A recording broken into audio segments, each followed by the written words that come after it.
Hello dear students, most welcome all of you in our today's class. I am Anu Patel from AD Government Girls Inter College, Gorakhpur. Students, today we are going to read 8th lesson of our English book and name of our lesson is The Missile Man of India. The Missile Man of India किसे कहा जाता है?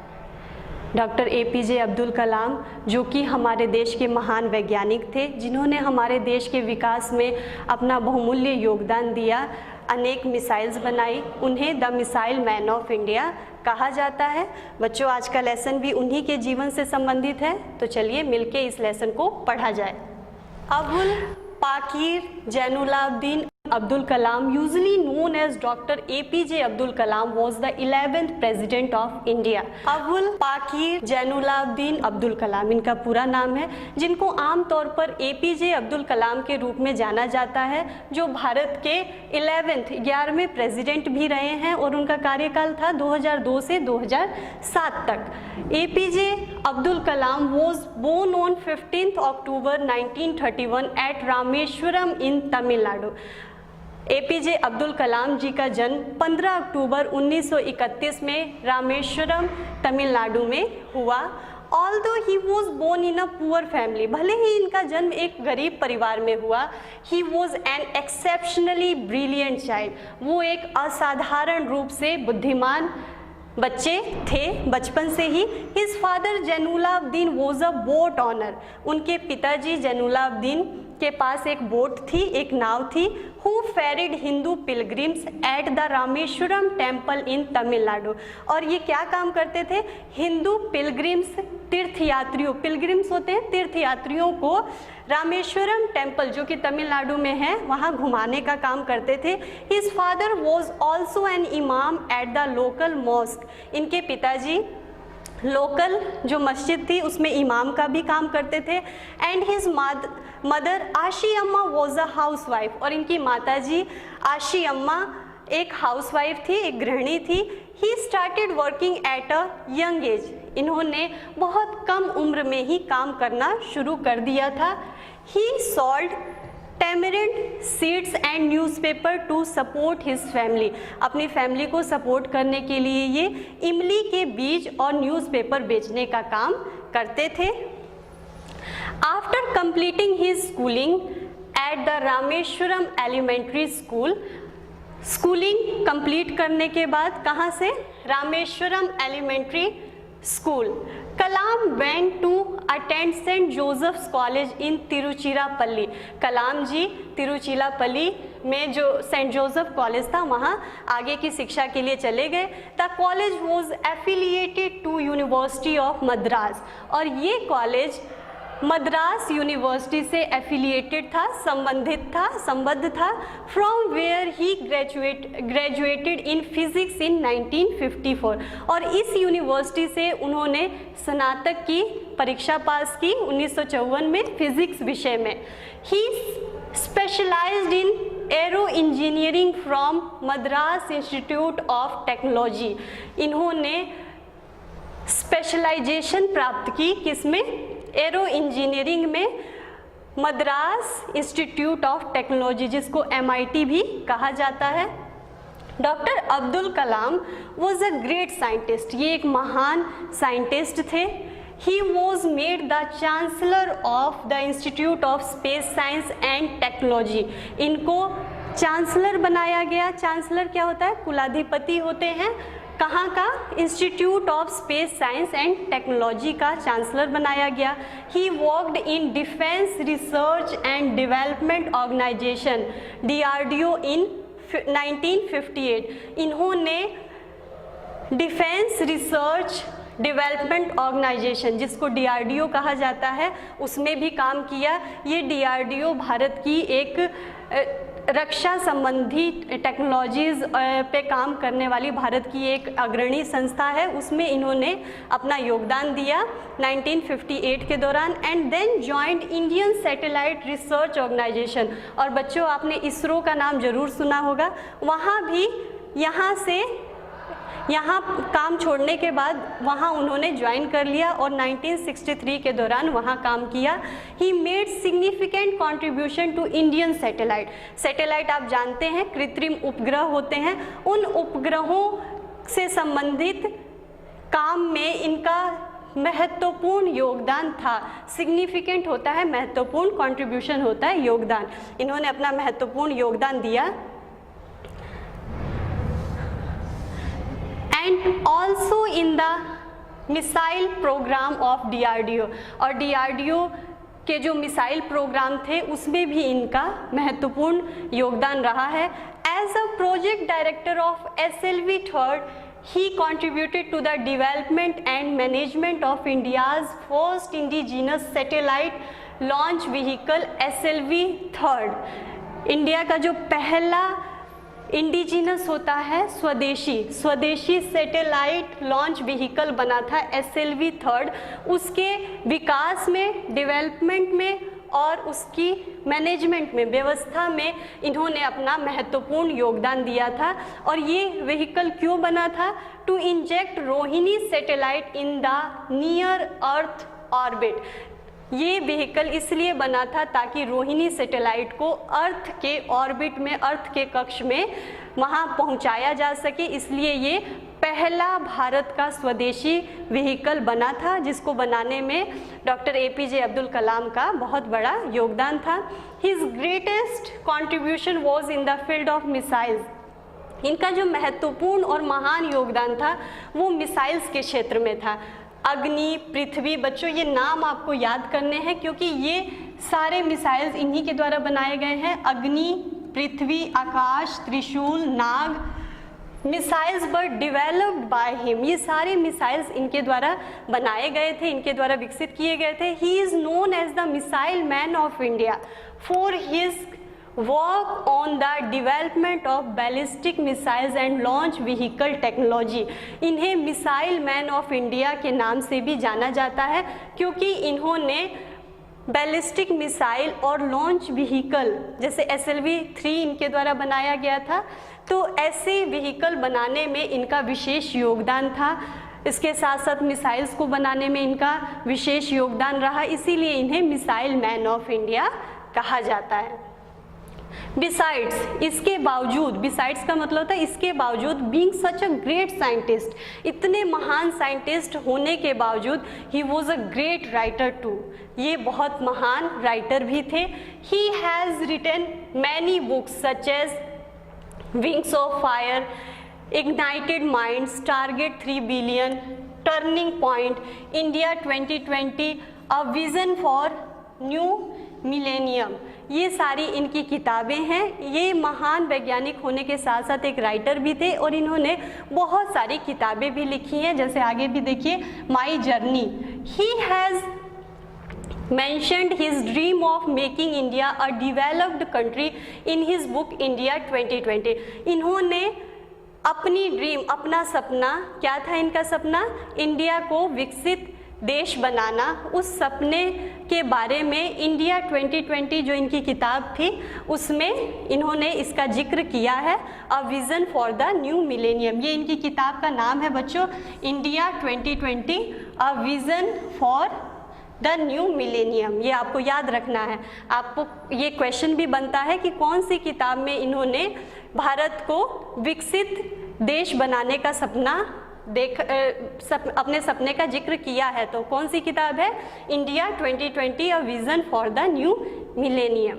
His advice to the youngsters of the nation was to dream, dream and dream. Youngsters, नवयुवकों के लिए जो इनकी advice थी, सलाह थी, वो क्या थी? सपना, सपना, सपना, मीन्स सपना देखो। ड्रीम्स ट्रांसफॉर्म इनटू थॉट्स, क्योंकि सपने ही क्या बनते हैं? थॉट्स बनते हैं।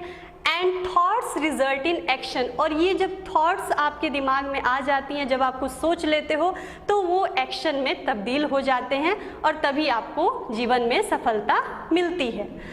The government of India honoured him with Padma Bhushan. ये देखिए, ये अवार्ड्स हैं जो कि APJ अब्दुल कलाम जी को दिए गए हैं, ये भी इनके नाम भी बच्चों आपको याद रखना है।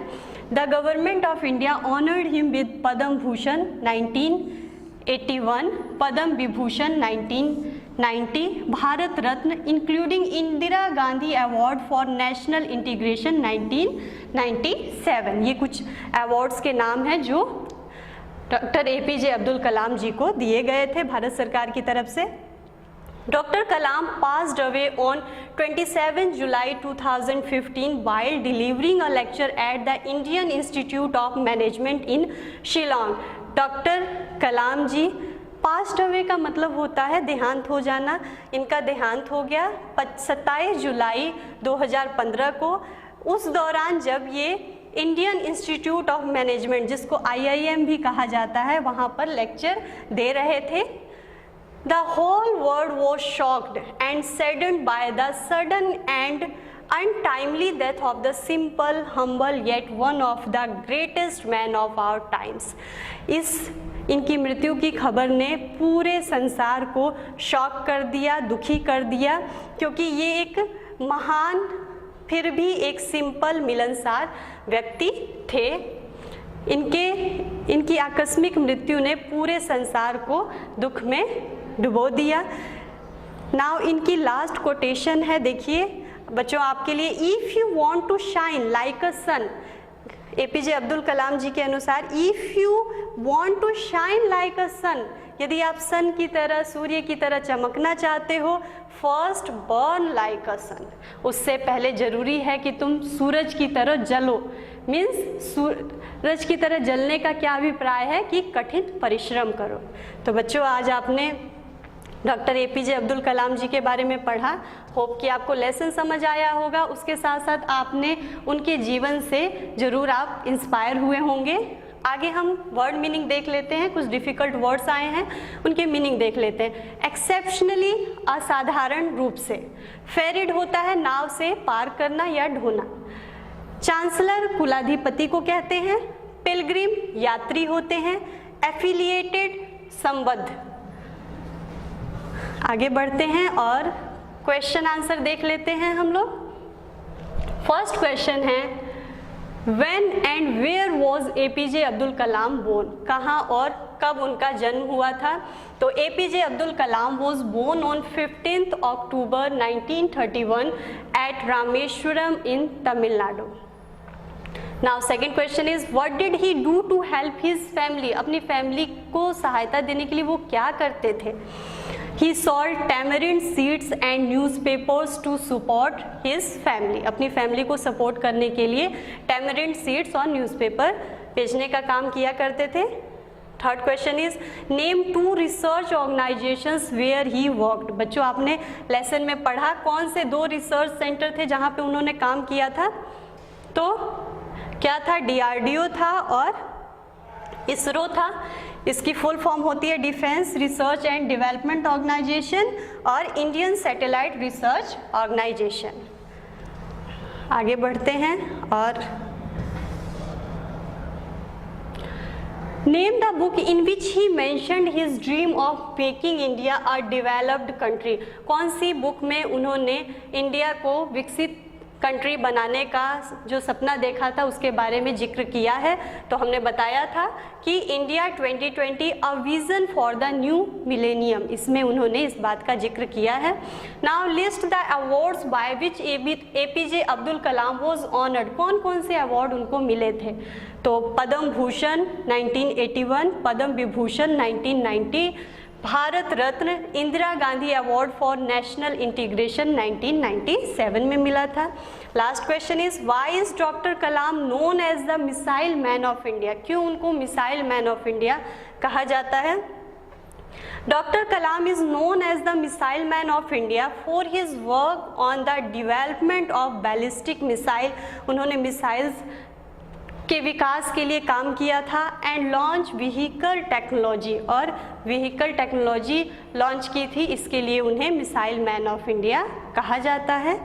तो बच्चों ये थे आपके क्वेश्चन आंसर। आगे बढ़ते हैं वर्ड पावर की तरफ। और आपने बुक में, आप लोग अपनी बुक में देखिए कुछ जो missiles doctor APJ Abdul Kalam ji के द्वारा बनाई गई थी उनके उनका फर्स्ट लेटर गिवन है और आगे के लेटर्स आपको फिल करके इस मिसाइल के नेम को कंप्लीट करना है। तो पहला मिसाइल का क्या नेम है? अग्नि, दूसरा पृथ्वी, फिर नाग, आकाश, त्रिशूल। तो ऐसे आपको इन्हें फिल करके इनके नेम्स कंप्लीट कर लेने हैं। अब बच्चों देखिए, choose the correct words from the brackets to fill in the blanks. आपको ब्रैकेट्स में 2 वर्ड्स दिए हैं, दोनों वर्ड्स को यदि आप ट्रांसलेट करोगे तो सेम मीनिंग आएगा, लगभग सेम मीनिंग आएगा, लेकिन इन वर्ड्स को आपको सेंस के अकॉर्डिंग इन सेंटेंसेस में फिल करना है। आपको एक एग्जाम्पल भी दिया गया है, पहले वो एग्जाम्पल ही हम समझ लेते हैं। With a dash face she said my purse is dash. ये एग्जाम्पल है जिसमें आपको क्या भरना था? एम्प्टी और ब्लैंक। अब देखिए, फेस एम्प्टी नहीं हो सकता है, खाली नहीं हो सकता है, वो फेस क्या होता है? ब्लैंक होता है। जब इमोशंस फेस पे नहीं होते हैं तो उसको ब्लैंक कहा जाता है। तो यहाँ आप ब्लैंक फेस के साथ भरोगे। और माई पर्स इज, पर्स क्या हो सकती है? एम्प्टी हो सकती है, तो पर्स के साथ हम एम्प्टी फिल करेंगे। इसी तरह से आपको ये भी फिल करना है। जैसे फर्स्ट है the dash of our school is a man of dash. अब यहाँ 2 वर्ड्स दिए हैं, प्रिंसिपल, प्रिंसिपल्स। प्रिंसिपल होते हैं जो आपके संस्था प्रमुख होते हैं, उनको प्रिंसिपल कहते हैं, और प्रिंसिपल्स होता है सिद्धांत। तो आपके स्कूल का इन दोनों में से क्या होगा? प्रिंसिपल। तो फर्स्ट इसमें क्या आएगा? फर्स्ट फिलिंग द ब्लैंक में क्या आएगा? प्रिंसिपल। तो यहाँ आप प्रिंसिपल भर लेंगे। सेकंड में of our school is a man of principles, principles. Okay, next है dash children have dash hands. यहाँ लिटिल और स्मॉल भरना है। लिटिल और स्मॉल, लिटिल जो है वो क्वांटिटी के लिए आता है और स्मॉल जो होता है वो साइज के लिए आता है। दोनों ही एडजेक्टिव हैं। आपको याद रखना है लिटिल किस लिए आता है? क्वांटिटी के लिए, और स्मॉल साइज के लिए। अब देखिए, आप सेंटेंस में कहाँ क्या भरेंगे? चिल्ड्रन, चिल्ड्रन की क्वांटिटी होती है, कितने चिल्ड्रन हैं आप काउंट कर सकते हो। जिन चीज़ों को काउंट किया जा सकता है उनकी क्वांटिटी होती है। तो लिटिल फर्स्ट में भरेंगे हम लोग, little children have small hand. उनके हैंड कैसे हैं? स्मॉल है। स्मॉल यहाँ हैंड का साइज आपको शो करना है, तो साइज के लिए हम लोग स्मॉल यहाँ भरेंगे। फिर है next, you should live in dash because dash is strength. और क्या भरना है हमको? यूनिटी और यूनियन। बच्चों, यूनिटी जो होती है एकता, ओके, इसका मतलब क्या होता है? एकता। और यूनियन होता है संगठन जिसमें कई लोग होते हैं।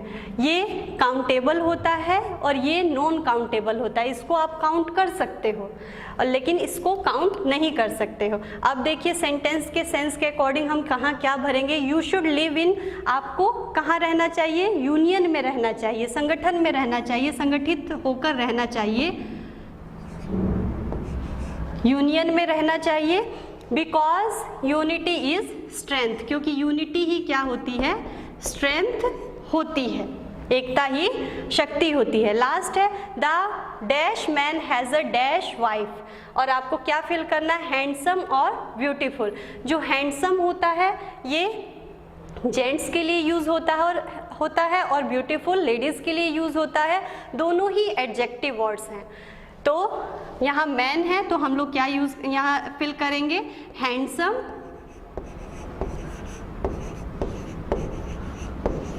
और यहाँ क्या यूज होगा? ब्यूटीफुल।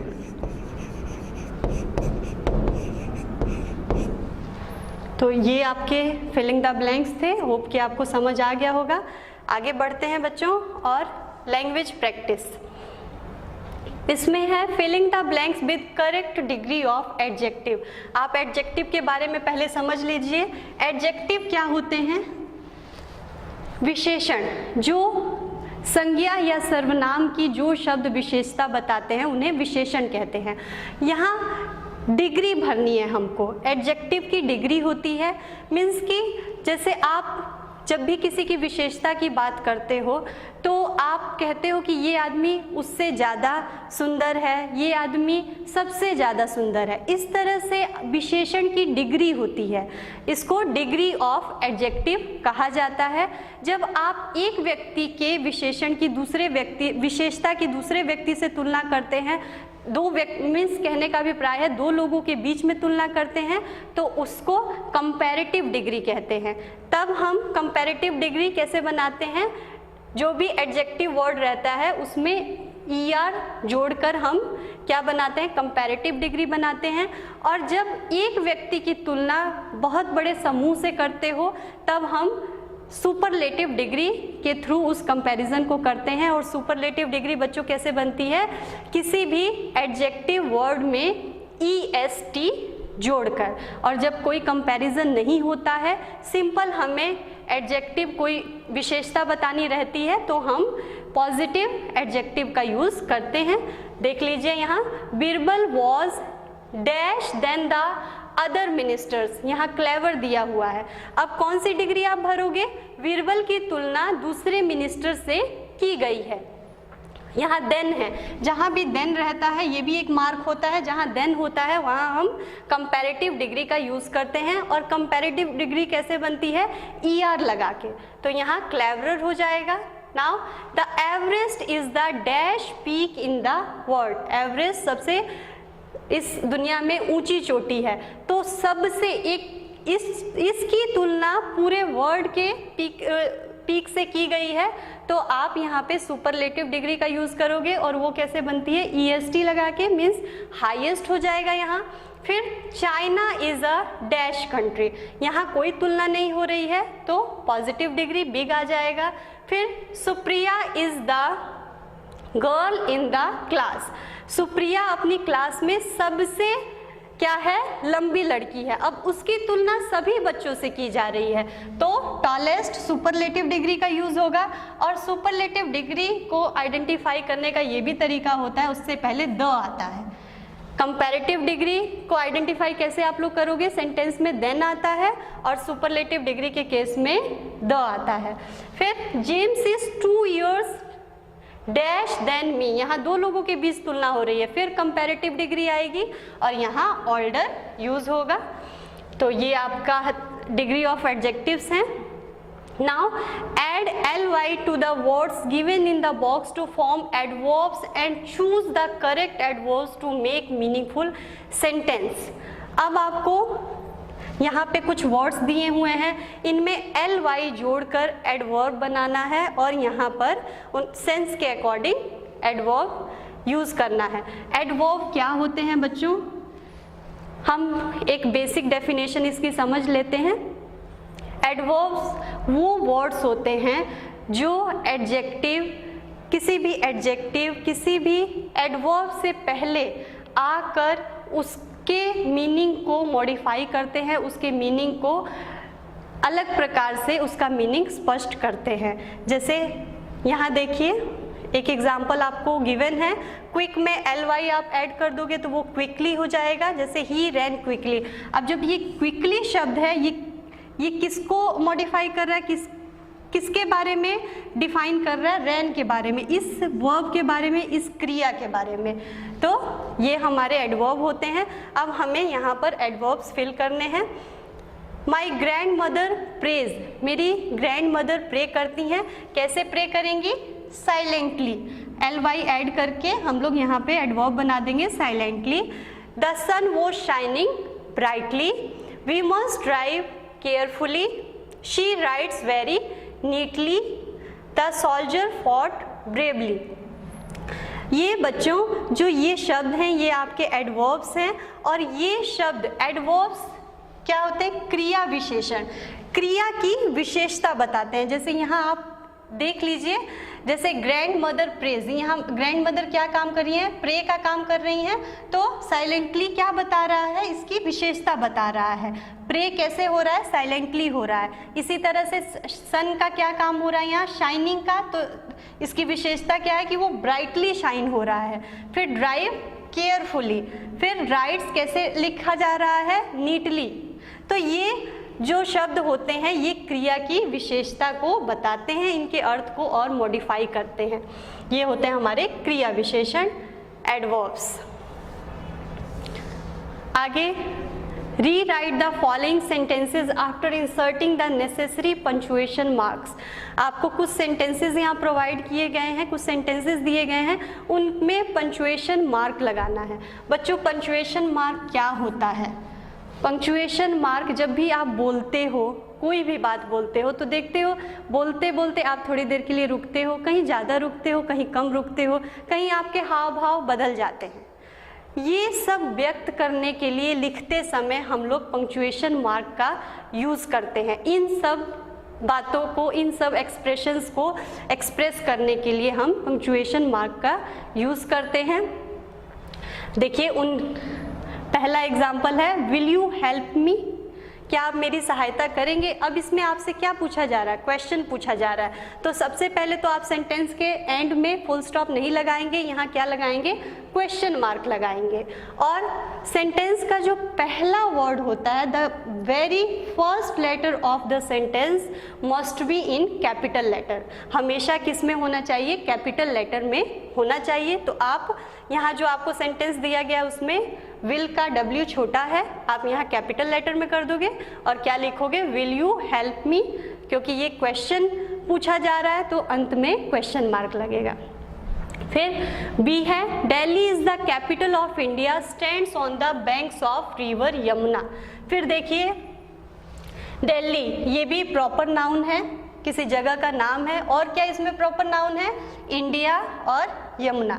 तो पहले तो इन तीनों के नाम कैपिटल लेटर में हो जाएंगे।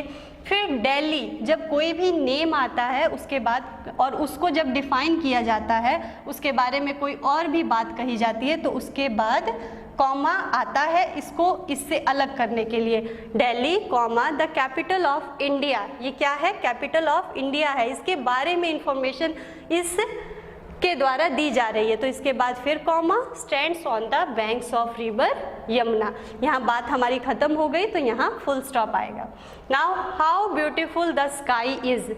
इसमें देखिए, जब आप इस सेंटेंस को बोलेंगे कि आसमान कितना सुंदर है, तो आप इसमें हाउ, H कैपिटल कर देंगे, how beautiful the sky is, और एक्सक्लेमेशन का साइन लगाएंगे, क्योंकि आप ऐसे सेंटेंसेस को बहुत ही खुशी के साथ या बहुत ही हैरान होकर बोलते हैं, और ऐसे भावों को प्रेजेंट करने के लिए हम ऐसे सेंटेंसेस के एंड में एक्सक्लेमेशन का साइन लगाते हैं। फिर है, where do you want to go, ask Meera. अब इस सेंटेंस में देखिए, where do you want to go, ये मीरा की कही हुई बात है, ये डायरेक्ट स्पीच है। किसी की डायरेक्ट स्पीच को, उसके द्वारा कही गई बात को हमेशा इन्वर्टेड कॉमास में रखते हैं। और क्योंकि और पहला लेटर तो कैपिटल हो ही जाएगा, आपको बता ही दिया गया है, हमेशा पहला लेटर कैपिटल होना चाहिए। एक ये आप कैपिटल कर दोगे। फिर यहाँ क्योंकि ये क्वेश्चन पुट किया गया इसीलिए यहाँ फुल स्टॉप ना लगा के क्वेश्चन मार्क लगेगा। फिर आस्क मीरा, मीरा एक प्रॉपर नाउन है इसीलिए इसका M कैपिटल कर दिया जाएगा और एंड में फुल स्टॉप। तो ये हैं बच्चों हमारे पंक्चुएशन मार्क, आपको समझ आ गए होंगे। नाउ लास्ट में आपका होमवर्क, और होमवर्क में आपको सारे comprehension questions plus word power, language practice के जो भी क्वेश्चंस हैं आपके इस लेसन में प्रोवाइडेड, वो सब आपको एग्ज़ाम के लिए प्रिपेयर करना है। So it was all about our today's class. Thank you.